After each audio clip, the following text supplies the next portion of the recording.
కాకతీయ రాజులు నిర్మించిన గొలుసుకట్టు చెరువులు తెలంగాణ సాగునీటి వ్యవస్థకు ప్రాణప్రదం.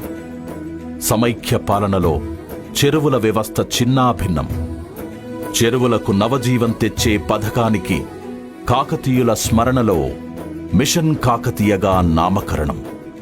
47,000కు పైగా చెరువులను పునరుద్ధరించి, చెరువు కట్టలను పటిష్టపరిచి, కాలువలకు తూములకు మరమ్మతులు, పూడిక తొలగించిన ఫలితంగా చెరువుల్లో గణనీయంగా పెరిగిన నీటి నిల్వ సామర్థ్యం, విరివిగా చెక్ డ్యాముల నిర్మాణం, పెరిగిన భూగర్భ జలమట్టం, పునర్జీవంతో లక్షలాది ఎకరాల ఆయకట్టు స్థిరీకరణ, నీటి సమస్యను పరిష్కరించడంతో తెలంగాణ సస్యశ్యామలం.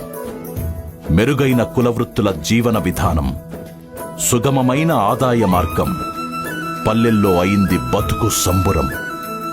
ఒక ఆలోచన ఆచరణకు సాధ్యపడి విజయవంతం. అసాధ్యాన్ని సుసాధ్యం చేసిన సమర్థవంతమైన నాయకత్వం. అధ్యాయంగా మారిన మిషన్ కాకతీయ పథకం.